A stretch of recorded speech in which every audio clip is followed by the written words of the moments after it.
নিষেধাজ্ঞা অমান্য করে উত্তাল সাগরে গিয়ে জালে ভালো মাছ ধরা দিলেও সেই মাছ নিয়ে আর বাড়ি ফেরা হয়নি পরিবারের উপার্জনক্ষম ব্যক্তি আলামিনের। ফেরার পথে ট্রলার ডুবিতে লাপাত্তা হয়ে যায় সেই জেলে। ছেলের সন্ধান না পেয়ে পাগল প্রায় তার বৃদ্ধ বাবা। একদিকে ঋণের বোঝা, অন্যদিকে পরিবারের উপার্জনক্ষম ব্যক্তির মাঝ সাগরে নিখোঁজ হওয়ার খবর।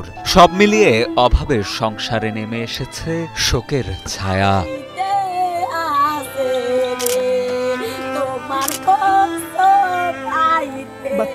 জানা যায়, সম্প্রতি দক্ষিণাঞ্চলে আঘাত হানা ঘূর্ণিঝড় রিমালের প্রভাবে মারাত্মকভাবে ক্ষতিগ্রস্ত হয়েছিল পিরোজপুরের মঠবাড়িয়া উপজেলার ছোট মাছুয়া গ্রামে বসবাসরত আলামিনের পরিবার।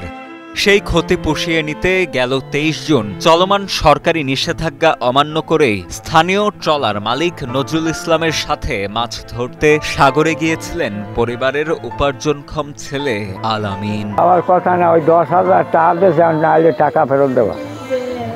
পয়লা বাতলায় রাখছে, ওই ফিরে অবরোধ তোমার বাইরে এই জন্য 10,000 টাকা টাপাম করি। 10,000 সরকার যদি কোনো প্রশাসন কিছু সাহায্য করে আর কি আছে আমার বলার। পরবর্তীতে ৩০ জুন দিবাগত রাতে পটুয়াখালী ঘেঁষা বঙ্গোপসাগরে প্রচণ্ড ঝড়ের কবলে পড়ে ডুবে যায় আলামিন সহ ১২ জেলেকে বহনকারী এমবি ভাই ভাই নামক একটি ট্রলার।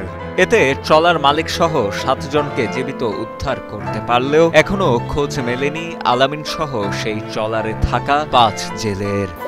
খাওয়া পাচ্ছে আবার ৩ নম্বর ৪ নম্বর সিগন্যালের ভিতরে এক খাওয়া পাইয়ে আবার পুলে যাইবে। হ্যাঁ না, আবার সিগন্যালে মাছ পাইছে, এর মধ্যে আবার খাওয়া মারিয়ে দিয়েছে। মারা অবস্থায় সন্ধ্যা হয়ে গেছে, রাত্রে দিবি নাই, কিছু নাই, অন্ধার কন্দার আইয়া ভোট চালায় উমা আইয়া তাদের ফালাই দিয়েছে, ভোট পড়ে গেছে উপরেই।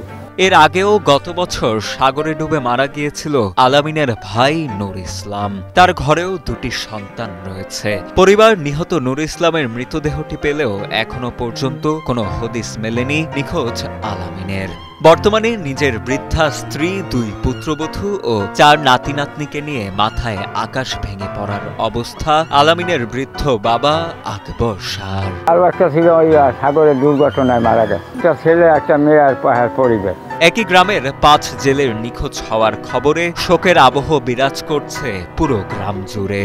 এমত অবস্থায় প্রতিবেশী ও স্থানীয়দের দাবি, যথাদ্রুত সম্ভব খুঁজে বের করা হোক আলামিন সহ অন্যান্য নিখোঁজ জেলেদের। এছাড়া অসহায় পরিবারগুলোর পাশেও সংশ্লিষ্টদের এগিয়ে আসার আহ্বান সাধারণ গ্রামবাসীর। এই পেটের অভাবে কিন্তু এখন দুর্ঘটনা ঘটছে, পড়ে গেছে। কিন্তু এখন সরকারের আমার একটা আবেদন যে এই লাশ কয়টা এরা যে কান্নাকাটি করতে আছে, এই মাইয়ে পোলা, তারপর বউ, বাপ, ভাই, বোন, সব এগো যে কান্নাকাটি করে আমরাই সহ্য করতে পারি না এলাকায়, বুঝছেন? কিন্তু এই সরকার জীবিত থাক বা মৃত্যু, লাশটা আনিয়ে দিলেও এরা শান্তি পাইবে।